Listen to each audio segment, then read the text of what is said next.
Anyone here ever set a goal to be average at anything? I didn't think so.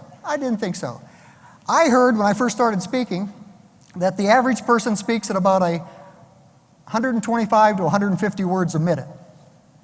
And I decided I didn't want to be average at anything, so I speak at 400 words a minute with occasional gusts up to 600. So stay with me, all right? Good.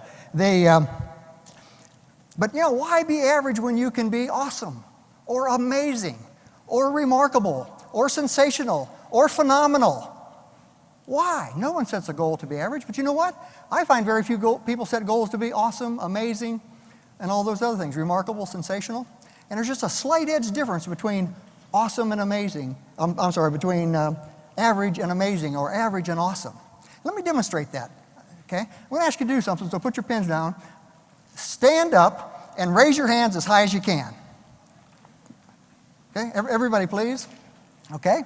Now raise them a little higher. Okay, what happened?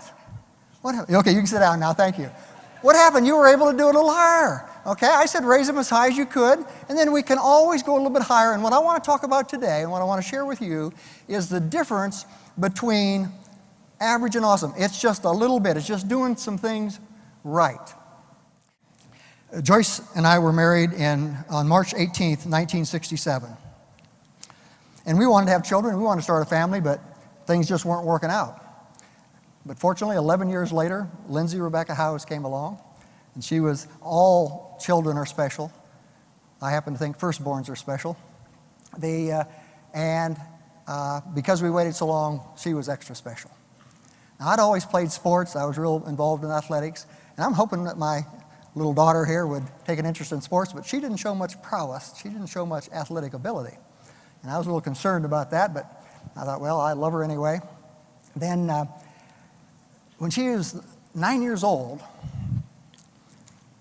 she heard the boys out in the driveway shooting baskets, playing basketball. And she said to me, Dad, can we go shoot some hoops with the boys? Yes, all right, now we're talking. So we went out there, and now me being as competitive as I am, I'm having a good time and shooting the ball and throwing it and blocking the boys' shots and what have you. Didn't notice that the love of my life, this little girl, wasn't having a good time. And after the boys left to go do something else, Lindsay's standing in the driveway like this, chin at her chest, shoulders slumped, just the posture of saying, this is not a good thing. And she said to me, Dad, I ain't very good, am I? Like to tear up my heart. I said, sure you are, Lindsay, let's shoot some more. So I picked up the ball and I threw it to her. And she shot some, and she shot some, and she shot some. She finally made a shot. And I said, that's one. And she kind of looked at me. I said, keep shooting. She shot some more, made two. I said, that's two. She got up to 8 or 9. This whole thing took about 10 minutes. And when she was finished, she stood there with her feet apart, chest out, shoulders back, chin up, and said, I'm pretty good, ain't I, Dad? Okay? What a difference 10 minutes can make. That was 10 minutes in the driveway. 10 minutes in the driveway. And she went from, I ain't very good, am I, Dad, to I'm pretty good, ain't I, Dad?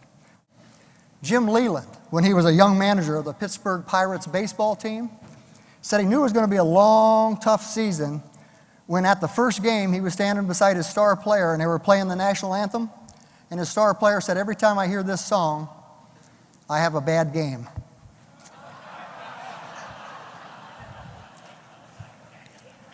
Not a good time. Okay? Let's look at the flip side of that. A young boy, a young man, I should say, in his early 20s, was in a big city, downtown courthouse, on the witness stand, being grilled by a big city attorney.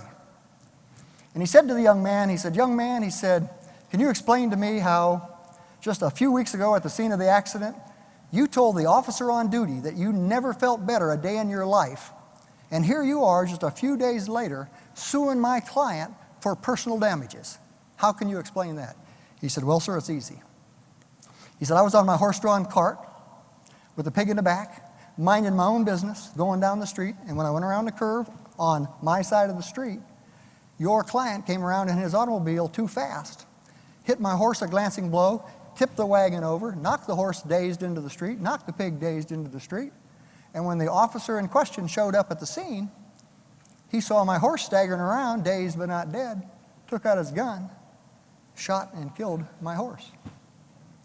Then he saw my pig laying in the street, dazed, not dead, shot and killed my pig.